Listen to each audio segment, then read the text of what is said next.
I thought of naming the album Seasons because these songs have lived through so many seasons of the band. You'd say I wrote all these songs on this record. I kind of wrote the lyrics and kind of designed the melody, but through playing them with multiple groups of people, they took on different faces with each different sets of or collective of musicians, and it kind of took the song to a new place every time you would play with someone else. Through playing with all those people and hearing them different ways, I felt like it was the perfect time to record them.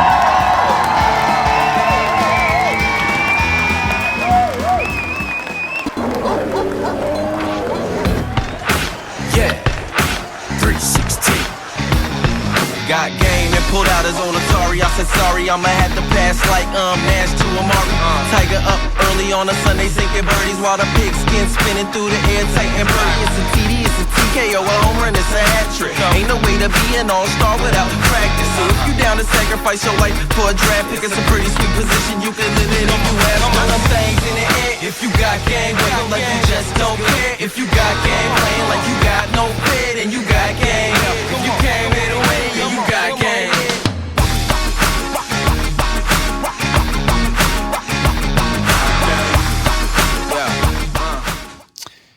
What's going on there, fam? Welcome to another episode of Local Music Somewhere, presented by rBeatz. I'm your host, Greazy Keyz. Thrilled to have back in the rBeatz studio today my good friend Fred Lee IV with Late Night Special. Welcome, Fred. What's up, man? And great to see you, man. Thank you so much for making time to come in and see us again. Anytime, man. Anytime. So, what's new with you, Fred? How are things going for you this summer? Dude, things have been busier than ever. That's great. Lots of new music on the way. Yeah. Man, we've got a big album coming out later this year, or just a lot of singles that we're going to be dropping. Yeah, it'll be like a full-length album. Yeah. So you played on a couple of them, obviously, and sounding great. Most of it's self-produced with the band. We all put it together, and it sounded incredible. So we're super excited, and the first song's gonna be coming out within the next 6 to 8 weeks. We're waiting on a couple big announcements to lock in so that we can kind of set that release date and sync it all up with a big bang. Congratulations. Well, I've known you for quite a while, and one thing about you is you're just been consistent with writing music, recording music, releasing original music. So what was the catalyst for this particular album, and what is your decision making when it comes to say, okay, these are the songs I'm going to put together here, and maybe have these songs together? What's your album curation process like with that? Man, it's tough because I guess looking at the whole of my career, I would say I've consistently released music. It's not like I released one thing and stopped, but something I always am hard on myself about is not doing consistently enough, because I write a lot. You've probably played a ton of songs when you came and played with us that are not even out, and they've been around for 10 years and not even out. But when it came to this album specifically, the group of folks that we were going on, so we're about to head out on this tour, and we start this fall tour every year now with a 10-day trip to the Pocono Mountains. It's 3 really big festival dates at the Speedway, Pocono Speedway, and rather than us coming back and forth in between those 2 weekends, we decided to rent an Airbnb, just enjoy the camaraderie, and last year we took it upon ourselves to do this album. So at the time, these 6 songs that are the first 6 singles coming out were 6 songs that we had been just kind of in the set, beating the heck out of them, getting them to sound great. And we were like, these are the ones you guys feel comfortable with. Can we go in and self-produce an album? I've co-produced with everyone I really worked with. I've always had these ideas and been like, let's bring this to life, and they've helped do that. But I've never been, I guess, the main producer. And Tim Gower, who plays in my band, he was right there with the engineering and helping produce. So we just put together these songs all in an organic fashion on this 10-day trip in Pocono, and it was just really incredible, really inspiring to know that we, always knew we could do it, but could we do it at this level that I feel this music is going to hit? It's just something that I get excited about, which, as you know, after working on songs for a year, you're like, oh, I was excited, but am I still excited after hearing it 100 times? And I'm like, yeah, I am now. So love that. Really sounds great. Now, when you talk about, playing them live for so long and then going into a studio, even if it is like, say, a temporary studio, mobile studio, did you find like certain parts maybe that were played live didn't really work so well? I mean, or did you find, oh yeah, this is exactly the way we play it every night. We're going to capture it on to a hard drive, and this is going to be, because this is the way it's done. What did you find when you really kind of dug in piece by piece? I feel like a big thing with this project was like we tracked and recorded the bass, drums, and rhythm guitars all together. We did vocals, like a scratch vocal and stuff as well, but we did that all at once. And since we had been repping these songs, and we'd also been repping them to the click, to these certain speeds we thought were fitting for the song, that really helped like give it this really live and full and tight feel.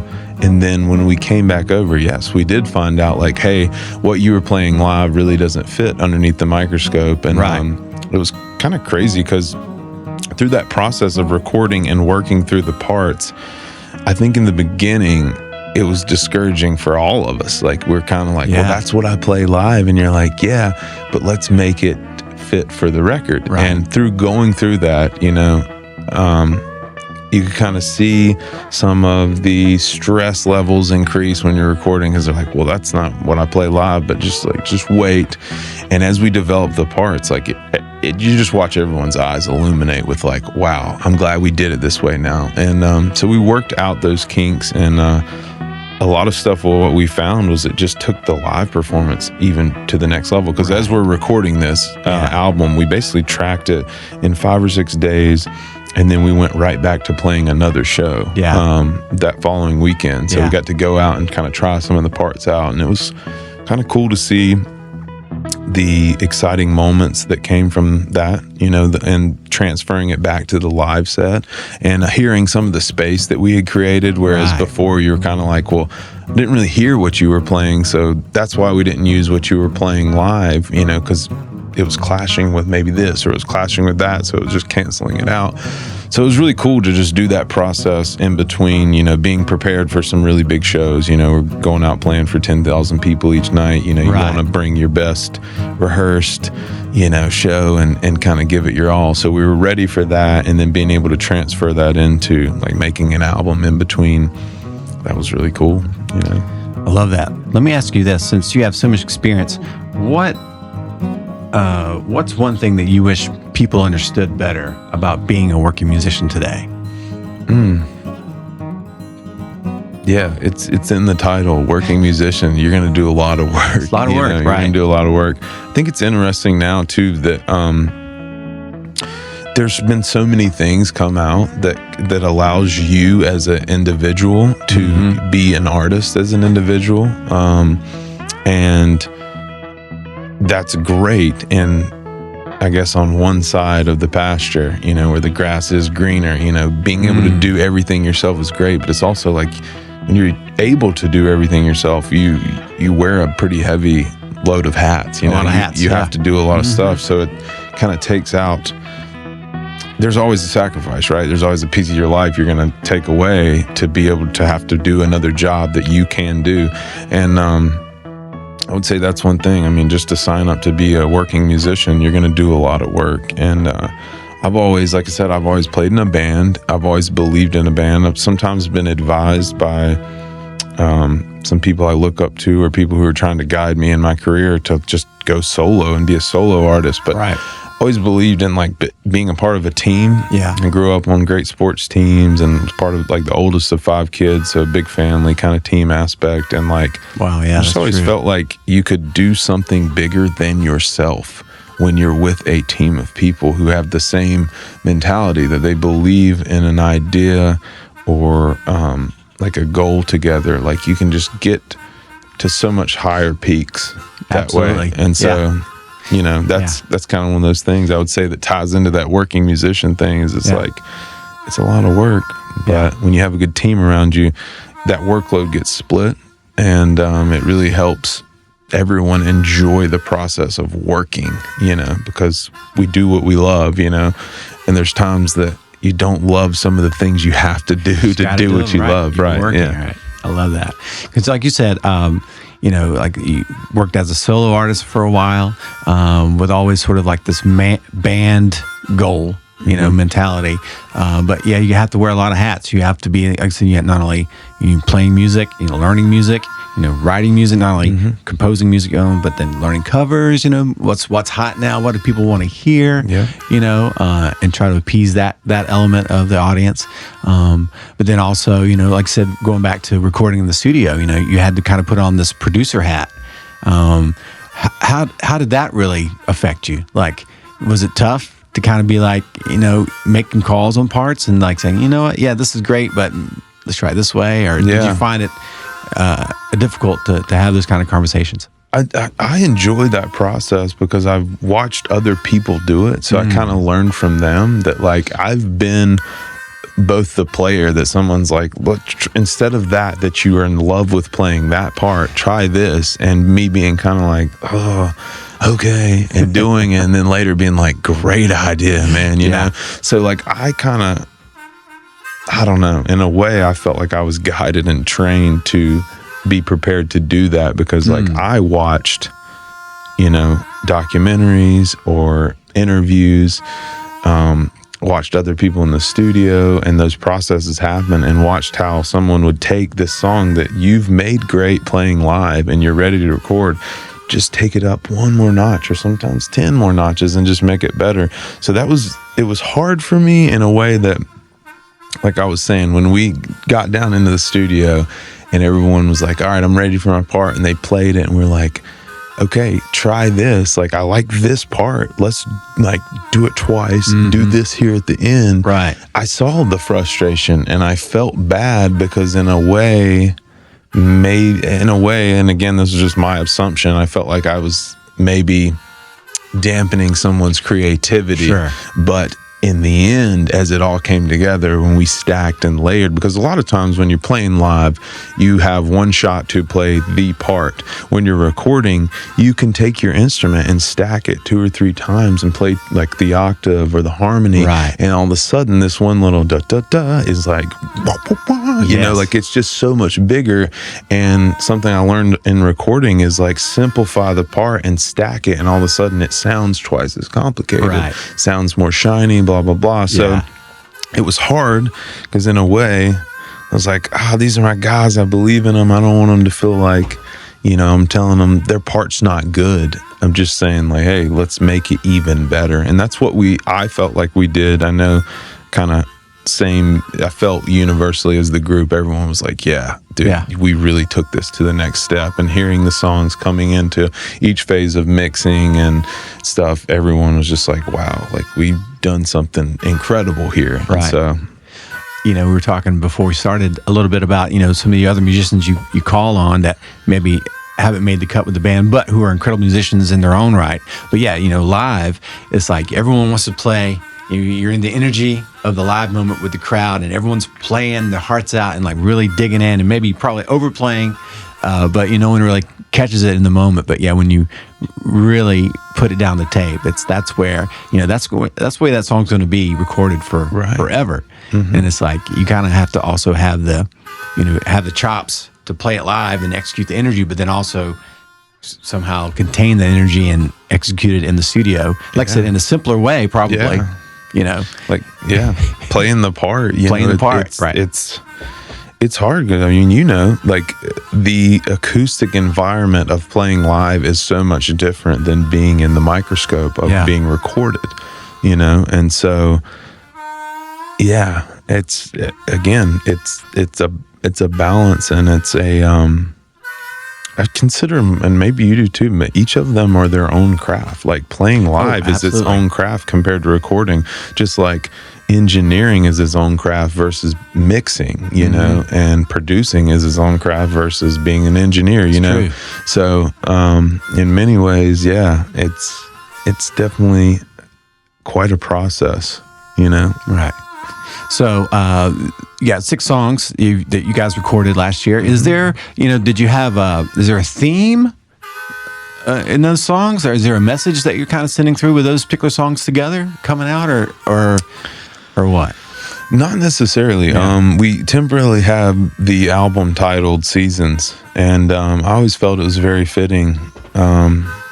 There's a song on the track called, or on the album called Seasons, but I thought of naming the album Seasons because these songs have lived through so many seasons of the band, you know, and so many different members. And I would say, as you know, I wrote all these songs on this record. I kind of wrote the lyrics and kind of designed the melody, but through playing them with multiple groups of people, they took on different faces, you know, with each different sets of or collective of musicians. And it kind of took the song to a new place every time you would play with someone else, and that helped, you know, finally.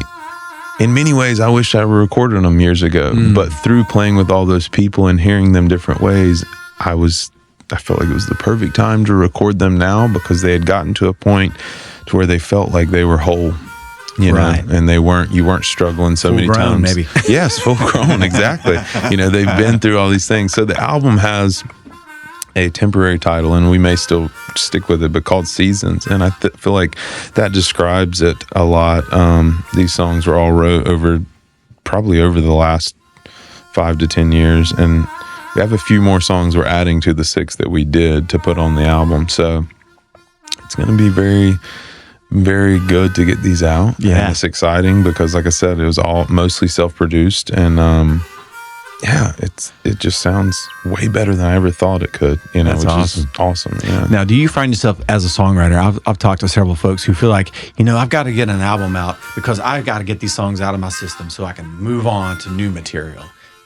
Are you of that school? I mean, do you feel like you have to get things done and sort of completed and passed before you can move on? Or do you find yourself, you know, sort of, like you said, taking years to craft songs and letting them kind of develop? You know, do you feel like, you know, once you kind of got these out of the way, are you already looking ahead to your next recording, or are you going to kind of sit back and enjoy, you know, the fruit of this labor?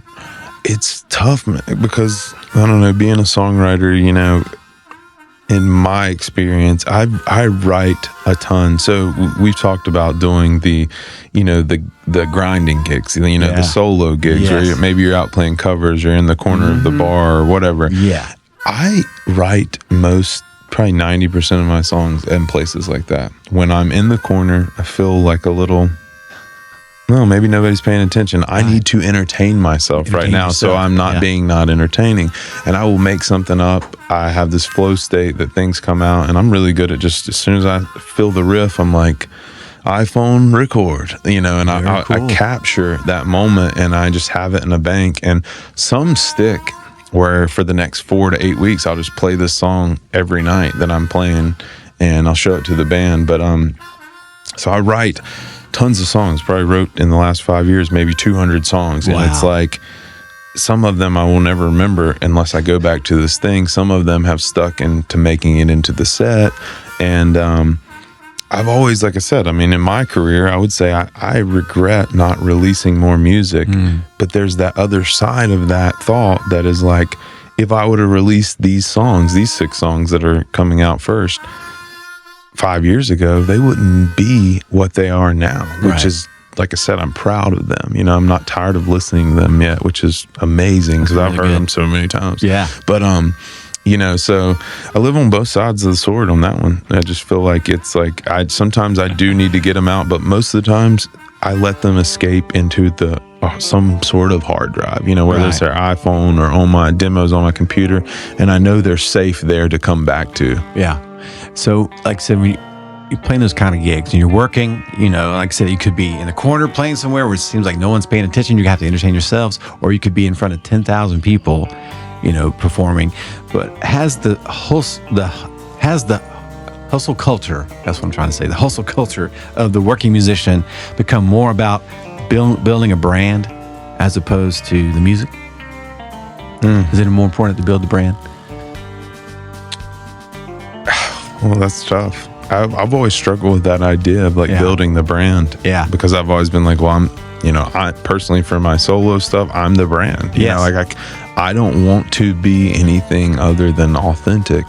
And I mean, in a world of like social media and trending, trying to be trendy, like it's easy to like latch to things and be like, I need to do this, I need to do that. But more so in the past years, man, I've just fell in love with continuing to just like feed the dream and the idea that's in my heart and soul, and just be guided by like God, you know, like and have like music is such an important thing to me, but there have been times where I've just only identified as a musician, and that's the most important thing to me for so many years. And slowly realizing that like I've always been a big believer in God and like never distrusted that source, but somewhere got confused in like making music my God. And so escaping that had helped me really to enjoy everything else and enjoy just being in the moment every day, and that being the brand of who I am, because that is the authenticity of like, let my thoughts be my thoughts, let my actions, my cravings, like let them do that. And like it'll be hard not to, like I said, I don't ever want to be perceived as fake, and I just try to be real all the time. And not to say that I'm not, like, it doesn't happen to me sometimes where, like I said, you get cling to something that you're like, oh. But anyways, that's what's helped me kind of like shift that into like, because like the branding idea, it's like brand yourself. You got to know your brand. I'm like, I mean, you're your brand, you taste Raisin Bran, like it's Raisin Bran. There isn't a substitute. And if you buy the one from maybe Aldi's, it doesn't taste quite the same, but so it's just, I don't know, just trying to be yourself every day. I love that. We got to take a quick break. We're going to hear a word from our sponsors. I'm going to finish up with Fred here at local music somewhere, rBeatz. Be right back. Stick around.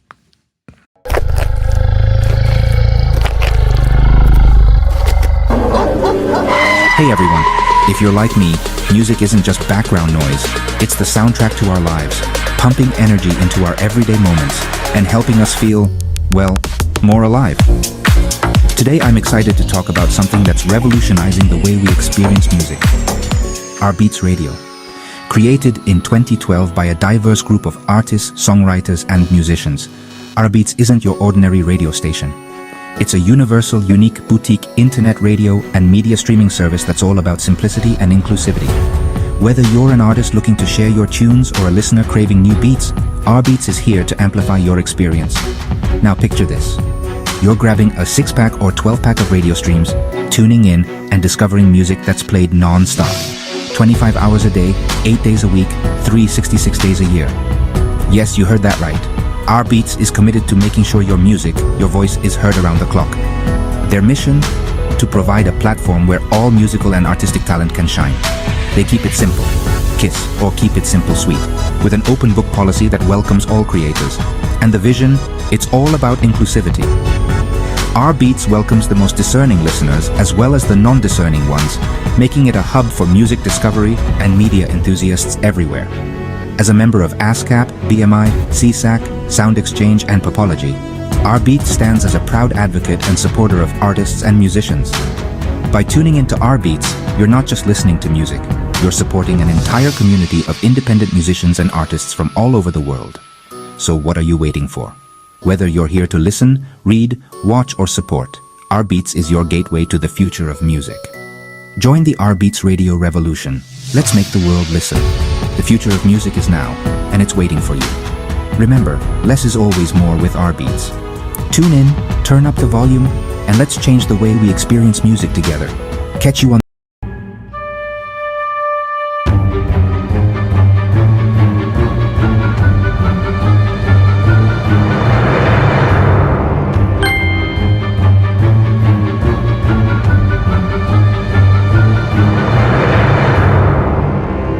Check out the watch list with me, Greazy Keyz, along with my personal favorites, friends, and guests. We'll be bringing you the best of the best, live shows, streaming trends, and indie pop, and much more. You can stream now on the all-new ROQ Radio on rbeatz.com, where we highlight indie artists from all over the world on hashtag local music somewhere, hashtag Charlotte, right here on the rBeatz Radio Global Boutique Streaming and Media Network. Now let's celebrate this week's finds. Streaming on the 25/8 366 Global Radio, we have Shepherd's Rain with their song Samoa Mo Samoa. Tash Sheltuna featuring City in Color with their song Ain't It Kinda Funny. And Saint Sinner with their song Alive. Streaming from the USA Heroes Radio, we have Sophia with their song And Sons of Legion with their song Walking on the Edge. You can find these songs and more streaming on the ROQCLT stream site, along with these wonderful artists: Todd Johnson and the Revolvers with She Ain't Got No Quit, George Banda with Fade, Nebulous with Star Trippin', Deep Shallow Band with Waiting on the Nighttime, Funk Wando with Forever on the Run, Crystallization with Willow Oak Cathedral, and lastly, Coleman Lane and Zach Smith with their song Hard to Love. This has been Greazy Keyz and the rBeatz Suite, featuring my watch list. So be sure to stream and check out all these wonderful artists. We'll catch you next time. Yes. Please be sure to log in, rbeatz.com. Check out the watch list. I'm happy to be promoting new music from artists all over the world. So make sure to log in, check out the watch list each month, featuring me, Greazy Keyz, promoting all those amazing musicians. So again, we're here at Local Music Summer. We got Fred Lee IV in the studio from Late Night Special. Fred, thanks again for coming in and kind of just sharing what you got going on. And you got some new releases coming up. You got 6 songs. You're going to be releasing them as singles or as an EP, or how are they coming out? Yeah, we'll probably release quite a few singles kind of coming out the gate as we prepare to do like a big like vinyl push. Yeah, we're going to try to release like a vinyl and like a full-length album by next year as we take off on tour. And so we're just going to kind of casually roll these out in the fall and get people excited about the whole album. I love that. So you've played venues large and small. What is your favorite kind of venue to play, and why? This is so funny. Dude, from a sonic perspective, sometimes an empty venue sounds amazing. Like, you know, you don't have the chatter of the people or anything. You just hear yourself and it's like, wow, this is cool. Sometimes when that happens, when, you know, no one shows up, or let's say you're in a room by yourself, it's like I have the most fun playing, you know, hearing the songs. But as far as venue, I mean, any outdoor place, a lot of things sound really good outdoors. You know, the sound has a place to escape. Usually the mix is great, and which is really always inspiring on stage. We do this Night Lights tour. There's a spot out in Salt Lake City. We're right in the middle of like the bowl. The sun usually sets. It starts to get dark, you know, and you're looking at these incredible mountains, and like that's been one of my favorite venues to play. It's called the Desert Peak Complex out there. So sounds like it's inspiring as well as just a joy to play. Yes. I love that. Now, you've gone through quite a few life changes recently, you know, with this beginning of a new family. You know, you got some young kids. Yeah. And I don't know, they may be a little young, but if the band had to cover a kid's TV theme song, what would it be? Definitely Power Rangers. Power Rangers, yeah, dude. I mean, it's a ripping. It is ripping. It's like a ripping song, anyways. But it's funny. V, my son, I don't know why we got him onto the Power Rangers. It may have been a poor choice because he is like walking around. Hiya, hiya, hiya! I'm gonna fight you. Get him, Dad.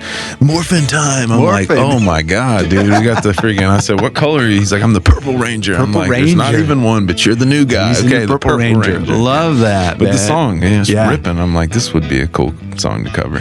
You know, actually, for the Kannapolis Cannonballers, I had someone request that song from me, and I worked it up right then and there. And it's deceptively tricky, but it is deceptively. It's like someone's ripping. Yeah, they are ripping it up, but it's a lot of fun, man. That's awesome. That is a great answer. Never would have seen that one coming.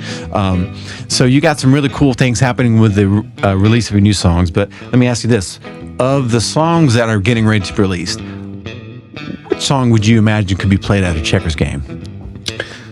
Really get the crowd fired up. Yeah. So we have this song coming out called "It's My City." Yeah. And I wrote it probably 6-7 years ago, maybe. It's been a long time. I remember me and Serge Manatsakanov were playing as a duo on the old Connolly's patio out there downtown. And I remember just staring up at, like, it was a big crowd, big night. And I remember just staring up at the city, and I was like, I'm going to make one up for Serge. And he's like, roll with it. And I came up with this thing, like, It's My City. And I wrote it, and after playing it for a couple of weeks, I was like, dude, this song, dude, it could be huge. Like, it could be on an NFL broadcast. Like, it needs to be involved in sports. Yeah. It just had this, like, chant anthem thing going. And a couple producers I worked with on some earlier releases were like, yeah, if that's done right, it's going to be big. So that's one of the songs on the album we chose to do. And after we finished it and brought it all to life the way I envisioned it, it's incredible. Like, it has this, like, energy, you know, to it, that it's like, yeah, you get this bumping in the stadium at the right time and people are going to go nuts, especially if it's a hometown game, you know, and it's the hometown DJ playing this thing, you know, so. It's My City, right? Yeah. That's awesome. Well, I've had the pleasure of hearing that song, and you're absolutely right. It is a banger, and I think it'll really help get crowds hyped up. So, you know, I'm going to see what I can do about getting that played at a Checkers game coming up this season. But what's some other great things happening with that song? Can you talk about it? Yeah, so we've got some pretty cool things happening with the song.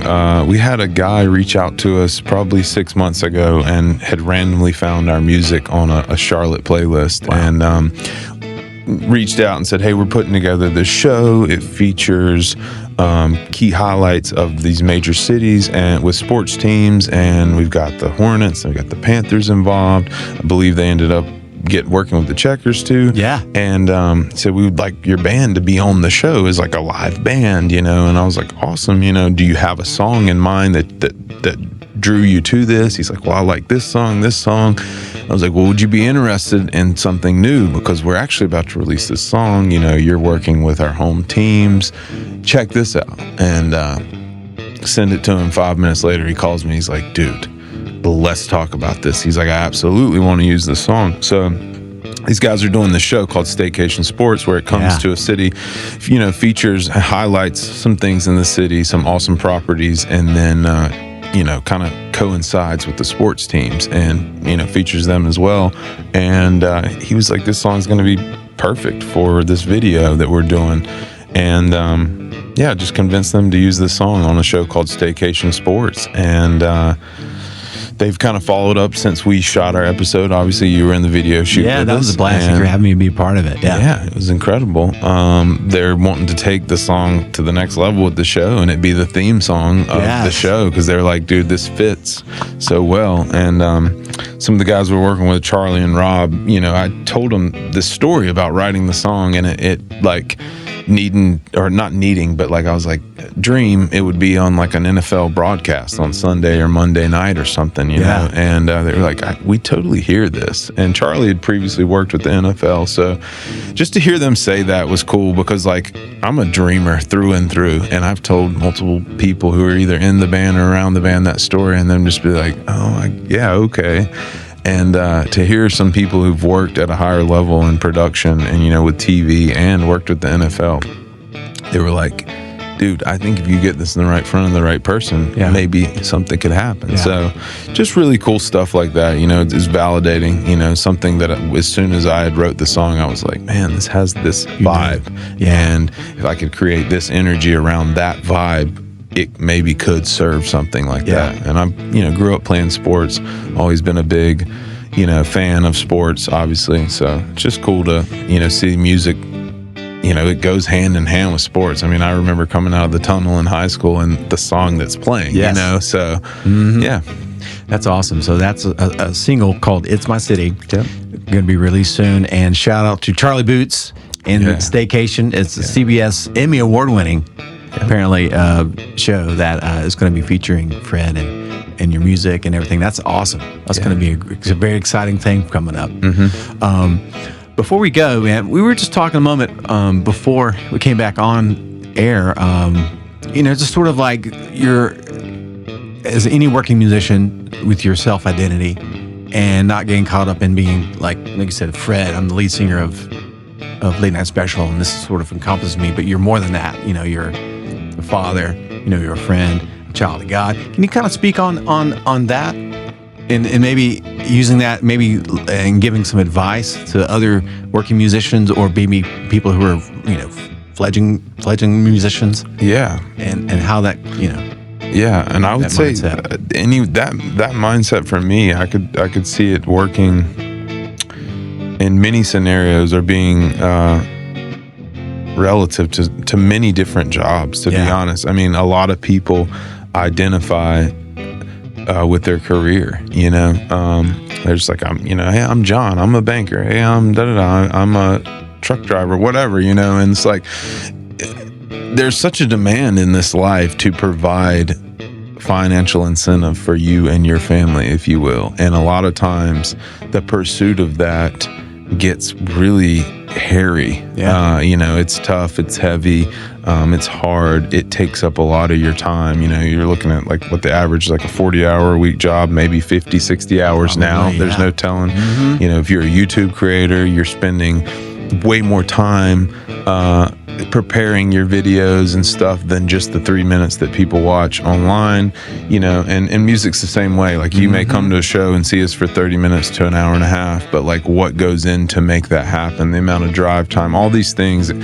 It's just one thing. Like, as I said, the last 10 years I've identified as a musician, as Fred Lee IV from the band Late Night Special, and I, through and through, I am still that, no matter what. Right, but no matter what, it's just something that I only thought I was, and I'd forgot that I am a son, I am a big brother, an uncle, like all these things. I'm a dad now, and for me, the one big thing was like, like I said, I've always believed in God. It was understanding, like, that first and foremost, I guess I'm a child of God, and all these things that I have in this life were a gift. And in a way, being a working musician and going from, starting late, being 21 years old, learning to play the guitar, into 25, being able to go out and play live shows and people start to pay you for this. And then 27, I do this full time. This is all I do to make money. And now continuing that, it's one of those things where, like, how can you keep this going as a career? And sometimes that can be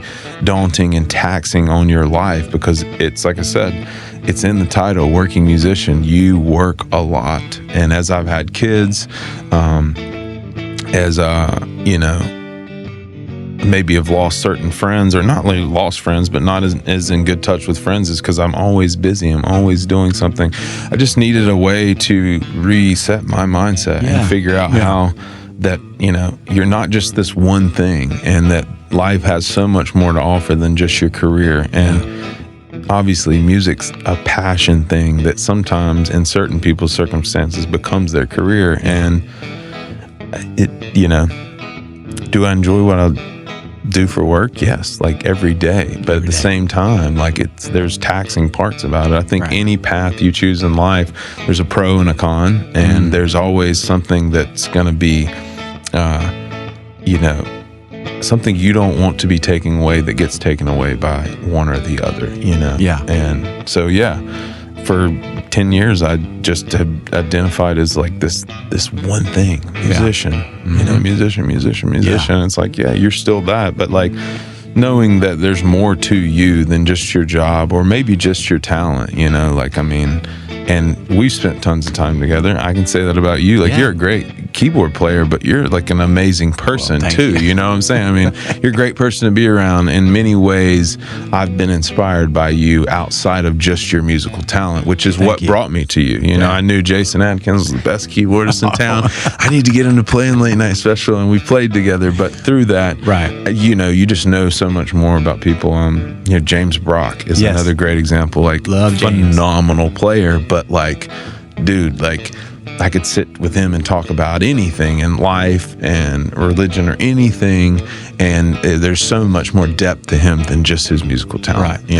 Well, thank you for bringing up that point, especially like being more than just a musician, because we are coming from the same mindset. Me personally, being a musician for 30 years and having a young family, very young, myself being young, that, being driven to play and to say yes to everything, and it sort of starts to define your own, what your worth is, and you really are much more than that. And I'm just now 30 years on, trying to break myself of that mindset and finding more joy in music. Like I said, I'm with you. Like I can't imagine doing anything else, and I will continue to play and work, but to try to be more selective.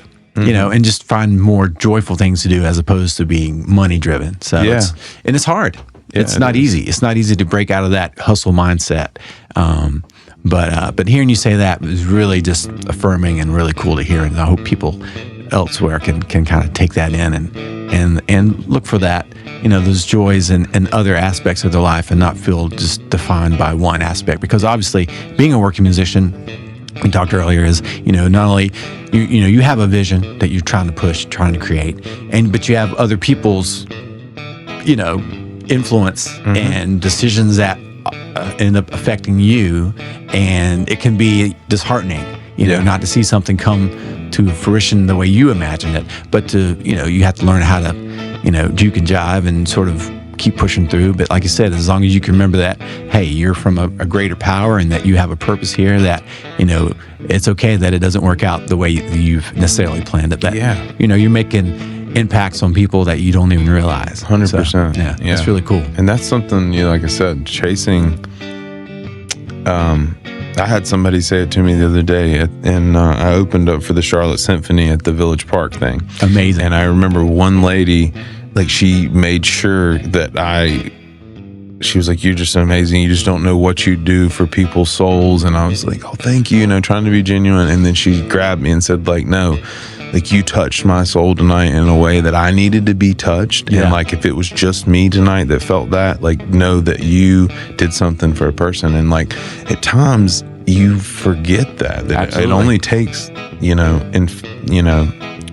one other person, or it doesn't matter how many people are standing in front of you, or like, again, like, maybe it's not your performance that night, maybe it's what you do as soon as you walk off stage. And like I said, I mean, just as humans, I think it can carry over into anyone's job or anyone's lifestyle. Like, it's not just for working musicians, but like, we're not just the jobs we work or the talents we have. We're all so much more than that. And just to remember that as you're walking around day to day. And I think it helps people maybe be more present into having really great moments in life that aren't in a line with just their career or just their talented side. I mean, it's you start to see how much more full life is if you get out of that one secular lane. And like I said, identifying as just a musician and thinking that's all I am for so long, as soon as I heard what I heard that changed that, it was like the biggest weight, and all these chains were off of me for a second. And I was like, okay, this feels good. This is more enjoyable now because of this. And like I said, I enjoy what I do, but there were parts of being a musician that were taxing, and you're like, man, can I ever get this, monkey off my back? Right. Is the more I do this, the bigger I get, the more money I make? Does it get hevier? What's going on? Like, hold on, more money, more problems, right? Exactly. I mean, more problems. More everything. The more you want, the more you take. The more you might have to deal with. So, just understanding things like that it's great to recognize it, but as like, you can have the answer to the problem, but that doesn't make you susceptible to feeling the burn from it again. Right, so absolutely. It's like, it's something every day you fight. It's a battle. Life's a battle every day, but these things, these choices, this mindset is something you need to just tell yourself every day, so that you can kind of live that truth, because it's still a hard thing to do. And it's easy, like we talked about, to get washed into influence, or like, decision making for others versus decision making for, what truly feels right. Right. I love it. Yeah. Well, Fred, that is a great note to end on, man. Just inspiring and just heartfelt. And I really appreciate you coming in to rBeatz today and kind of sharing that, and wishing you all the best with the new releases coming out. Where can folks follow you and find you online?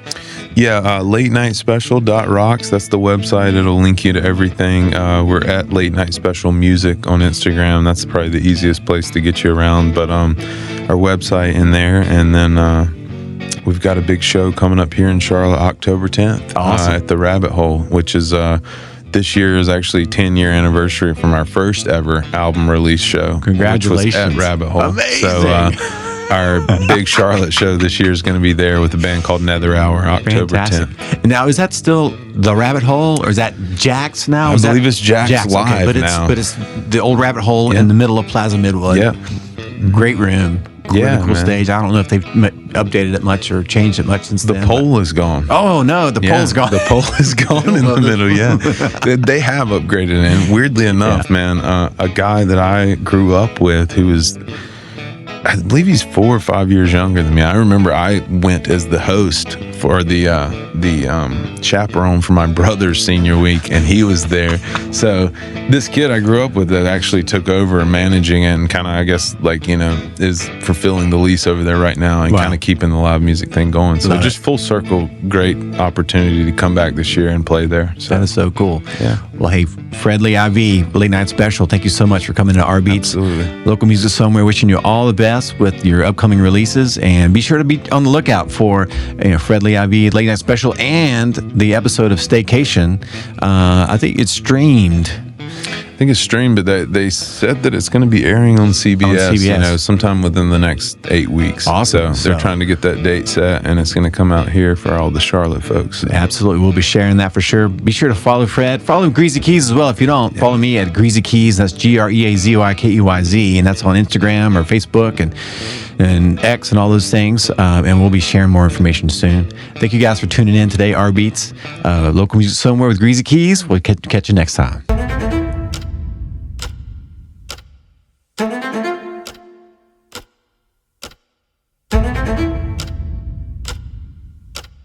I thought of naming the album Seasons because these songs have lived through so many seasons of the band. You'd say I wrote all these songs on this record. I like kind of wrote the lyrics and kind of designed the melody, but through playing them with multiple groups of people, they took on different faces with each different sets of or collective of musicians. And like it kind of took the song to a new place every time you would play with someone else. Through playing with all those people and hearing them different ways, I felt like it was the perfect time to record them.